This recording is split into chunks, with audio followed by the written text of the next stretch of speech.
Ulangan pasal 15. Tahun penghapusan hutang. Pada akhir 7 tahun, engkau harus mengadakan penghapusan hutang. Inilah cara penghapusan itu. Setiap orang yang berpiutang harus menghapuskan apa yang dipinjamkannya kepada sesamanya. Janganlah ia menagih dari sesamanya atau saudaranya, karena telah dimaklumkan penghapusan utang demi Tuhan. Dari seorang asing boleh kau tagih, tetapi piutangmu kepada saudaramu haruslah kau hapuskan. Maka tidak akan ada orang miskin di antaramu. Sebab sungguh Tuhan akan memberkati engkau di negeri yang diberikan Tuhan Allahmu kepadamu untuk menjadi milik pusaka, asal saja engkau mendengarkan baik-baik suara Tuhan Allahmu dan melakukan dengan setia segenap perintah yang kusampaikan kepadamu pada hari ini. Apabila Tuhan Allahmu memberkati engkau seperti yang dijanjikannya kepadamu, maka engkau akan memberi pinjaman kepada banyak bangsa, tetapi engkau sendiri tidak akan meminta pinjaman. Engkau akan menguasai banyak bangsa, tetapi mereka tidak akan menguasai engkau. Jika sekiranya ada di antaramu seorang miskin, salah seorang saudaramu di dalam salah satu tempatmu, di negeri yang diberikan kepadamu oleh Tuhan Allahmu, maka janganlah engkau menegarkan hati ataupun menggenggam tangan terhadap saudaramu yang miskin itu. Tetapi engkau harus membuka tangan lebar-lebar baginya dan memberi pinjaman kepadanya dengan limpahnya, cukup untuk keperluannya, seberapa ia perlukan. Hati-hatilah, supaya jangan timbul di dalam hatimu pikiran dursila demikian. Sudah dekat tahun ke-7, tahun penghapusan hutang, dan engkau menjadi kesal terhadap saudaramu yang miskin itu, dan engkau tidak memberikan apa-apa kepadanya. Maka ia berseru kepada Tuhan tentang engkau, dan hal itu menjadi dosa bagimu. Engkau harus memberi kepadanya dengan limpahnya, dan janganlah hatimu berduka cita apabila engkau memberi kepadanya, sebab oleh karena hal itulah, Tuhan Allahmu akan memberkati engkau dalam segala pekerjaanmu dan dalam segala usahamu. Sebab orang-orang miskin tidak hentinya akan ada di dalam negeri itu. Itulah sebabnya aku memberi perintah kepadamu demikian. Haruslah engkau membuka tangan lebar-lebar bagi saudaramu yang tertindas dan yang miskin di negerimu. Memerdekakan budak Ibrani.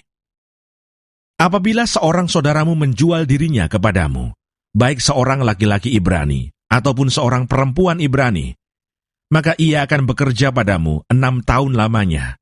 Tetapi pada tahun ke-7, engkau harus melepaskan dia sebagai orang merdeka. Dan apabila engkau melepaskan dia sebagai orang merdeka, maka janganlah engkau melepaskan dia dengan tangan hampa.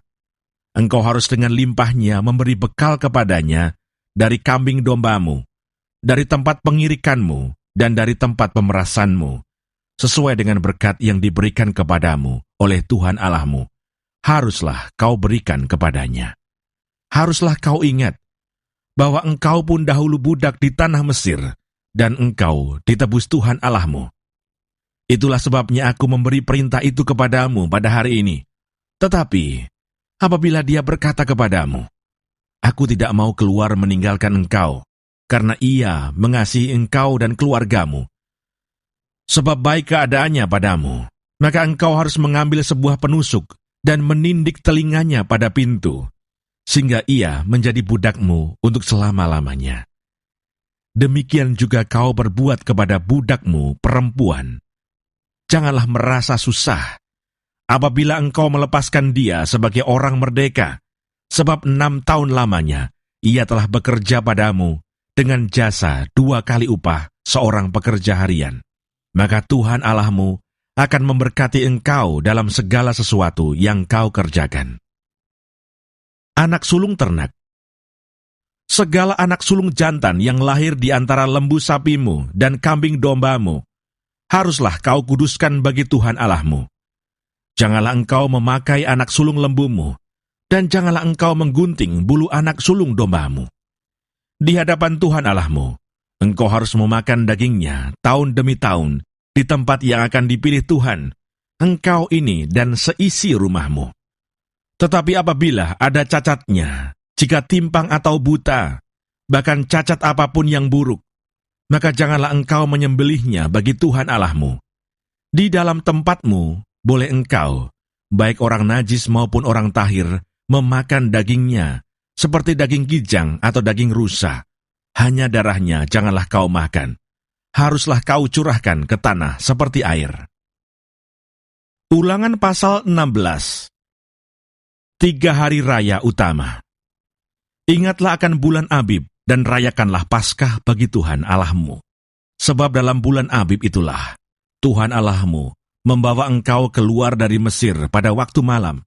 Maka engkau harus menyembelih kambing domba dan lembu sapi sebagai korban Paskah bagi Tuhan Allahmu di tempat yang akan dipilih Tuhan untuk membuat namanya diam di sana. Janganlah engkau makan sesuatu yang beragi besertanya. 7 hari lamanya, engkau harus makan roti yang tidak beragi besertanya, yakni roti penderitaan, sebab dengan buru-buru engkau keluar dari tanah Mesir. Maksudnya, supaya seumur hidupmu engkau teringat akan hari engkau keluar dari tanah Mesir. Janganlah terdapat padamu ragi di seluruh daerahmu 7 hari lamanya, dan dari daging hewan yang kau sembelih pada waktu petang pada hari pertama, janganlah ada yang bermalam sampai pagi. Engkau tidak boleh mempersembahkan korban Paskah di salah satu tempat yang diberikan kepadamu oleh Tuhan Allahmu, tetapi di tempat yang akan dipilih Tuhan Allahmu untuk membuat namanya diam di sana. Engkau harus mempersembahkan korban Paskah itu pada waktu senja, ketika matahari terbenam, bertepatan dengan saat engkau keluar dari Mesir. Engkau harus memasaknya dan memakannya di tempat yang akan dipilih Tuhan Allahmu. Kemudian paginya, engkau harus pulang kembali ke kemahmu. 6 hari lamanya, engkau harus makan roti yang tidak beragi. Dan pada hari yang ke-7, harus ada perkumpulan raya bagi Tuhan Allahmu. Maka janganlah engkau melakukan pekerjaan. 7 minggu harus kau hitung. Pada waktu orang mulai menyabit gandum yang belum dituai, haruslah engkau mulai menghitung 7 minggu itu. Kemudian haruslah engkau merayakan hari raya 7 minggu bagi Tuhan Allahmu. Sekadar persembahan sukarela yang akan kau berikan, sesuai dengan berkat yang diberikan kepadamu oleh Tuhan Allahmu. Haruslah engkau bersukaria di hadapan Tuhan Allahmu, engkau ini dan anakmu laki-laki, serta anakmu perempuan, hambamu laki-laki dan hambamu perempuan, dan orang Lewi yang di dalam tempatmu, dan orang asing, anak yatim dan janda, yang di tengah-tengahmu, di tempat yang akan dipilih Tuhan Allahmu, untuk membuat namanya diam di sana. Haruslah kau ingat, bahwa engkau pun dahulu budak di Mesir, dan haruslah engkau melakukan ketetapan ini dengan setia. Hari Raya Pondok Daun, haruslah kau rayakan 7 hari lamanya. Apabila engkau selesai mengumpulkan hasil tempat pengirikanmu dan tempat pemerasanmu, haruslah engkau bersukaria pada hari rayamu itu, engkau ini dan anakmu laki-laki, serta anakmu perempuan, hambamu laki-laki dan hambamu perempuan, dan orang Lewi, orang asing, anak yatim dan janda yang di dalam tempatmu. 7 hari lamanya harus engkau mengadakan perayaan bagi Tuhan Allahmu di tempat yang akan dipilih Tuhan, sebab Tuhan Allahmu akan memberkati engkau dalam segala hasil tanahmu dan dalam segala usahamu, sehingga engkau dapat bersukaria dengan sungguh-sungguh. 3 kali setahun setiap orang laki-laki di antaramu harus menghadap hadirat Tuhan Allahmu ke tempat yang akan dipilihnya, yakni pada hari raya roti tidak beragi, pada hari raya 7 minggu, dan pada hari raya Pondok Daun. Janganlah ia menghadap hadirat Tuhan dengan tangan hampa, tetapi masing-masing dengan sekadar persembahan, sesuai dengan berkat yang diberikan kepadamu oleh Tuhan Allahmu. Pengadilan yang adil. Hakim-hakim dan petugas-petugas haruslah kau angkat di segala tempat yang diberikan Tuhan Allahmu kepadamu, menurut suku-sukumu. Mereka harus menghakimi bangsa itu dengan pengadilan yang adil.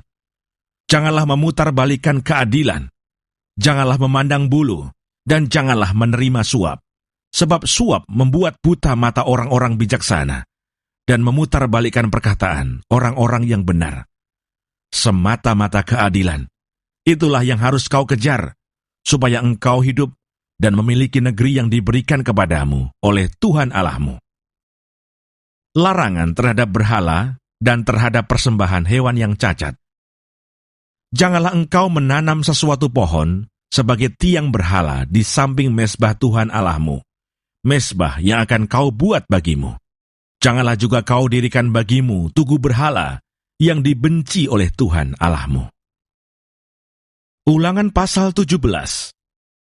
Janganlah engkau mempersembahkan bagi Tuhan Allahmu lembu atau domba yang ada cacatnya, atau sesuatu yang buruk, sebab yang demikian adalah kekejian bagi Tuhan Allahmu. Hukuman mati untuk penyembah berhala.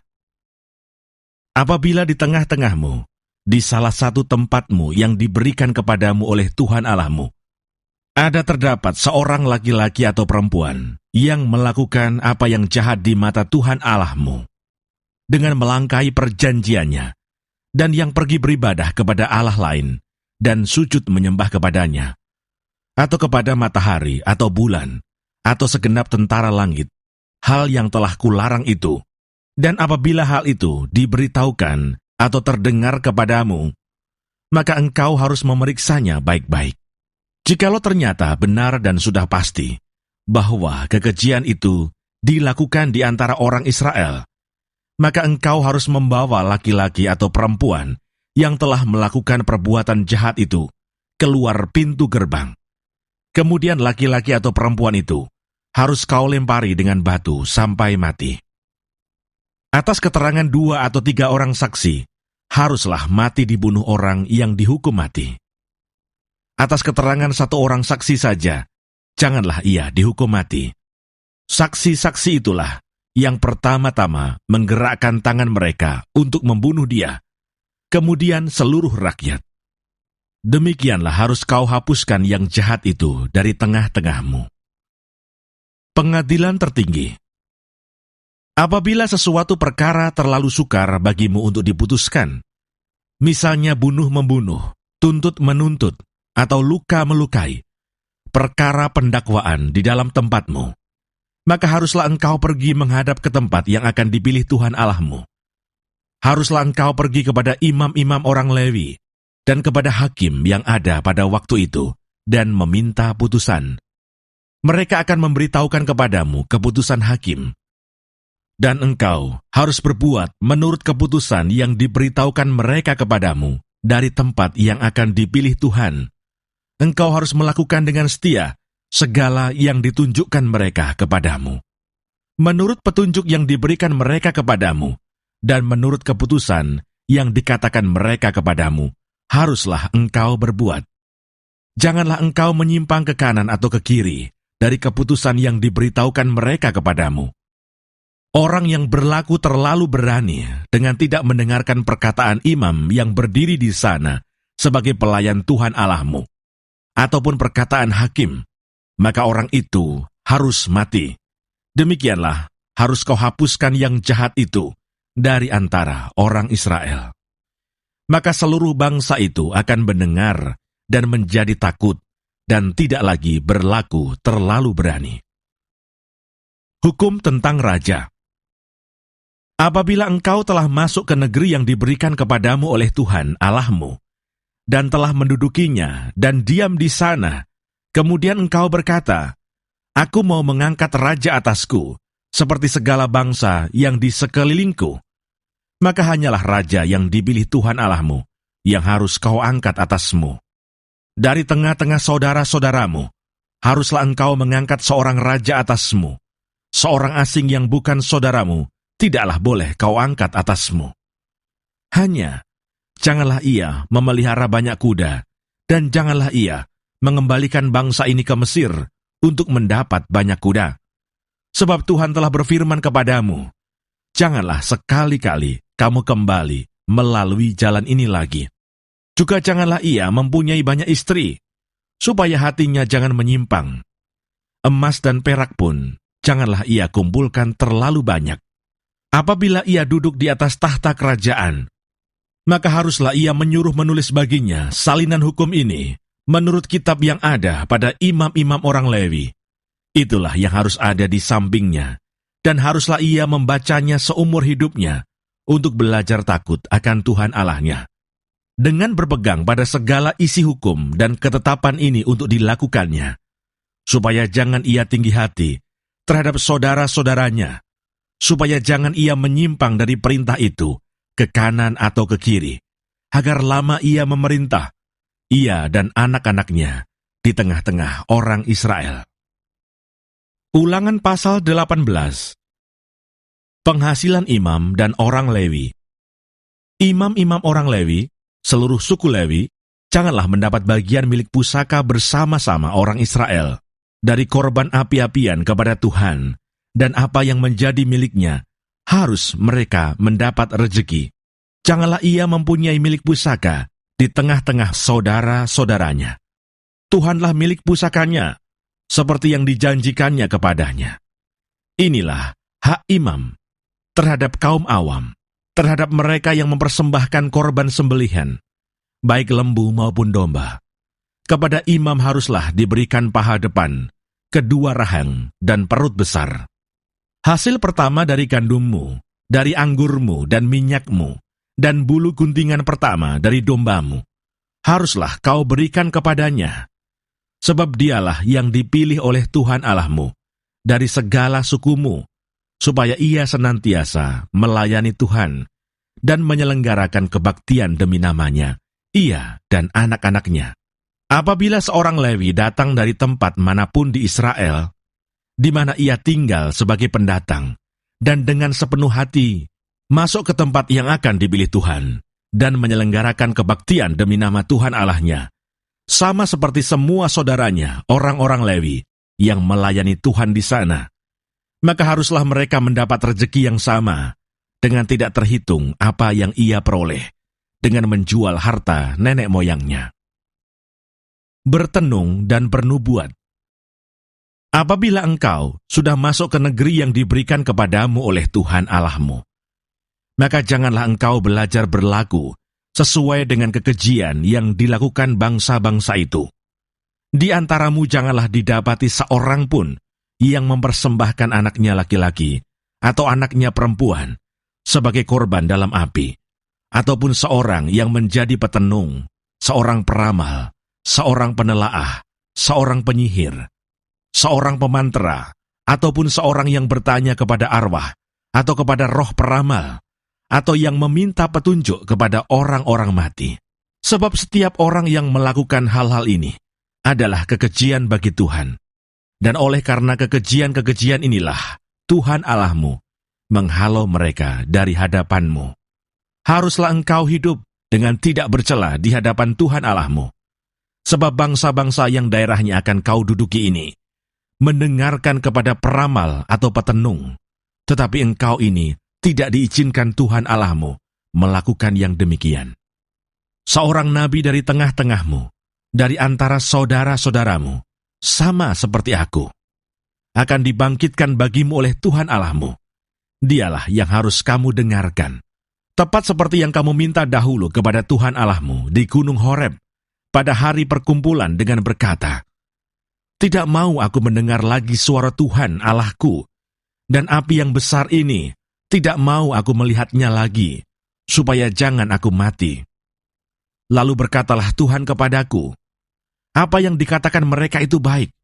Seorang nabi akan kubangkitkan bagi mereka, dari antara saudara mereka seperti engkau ini. Aku akan menaruh firmanku dalam mulutnya, dan ia akan mengatakan kepada mereka segala yang kuperintahkan kepadanya. Orang yang tidak mendengarkan segala firmanku, yang akan diucapkan nabi itu demi namaku, daripadanya akan kutuntut pertanggungjawaban. Tetapi seorang nabi yang terlalu berani untuk mengucapkan demi namaku perkataan yang tidak kuperintahkan untuk dikatakan olehnya, atau yang berkata demi nama Allah lain, nabi itu harus mati. Jika sekiranya kamu berkata dalam hatimu, bagaimanakah kami mengetahui perkataan yang tidak difirmankan Tuhan? Apabila seorang nabi berkata demi nama Tuhan, dan perkataannya itu tidak terjadi dan tidak sampai, maka itulah perkataan yang tidak difirmankan Tuhan. Dengan terlalu berani, nabi itu telah mengatakannya, maka janganlah gentar kepadanya.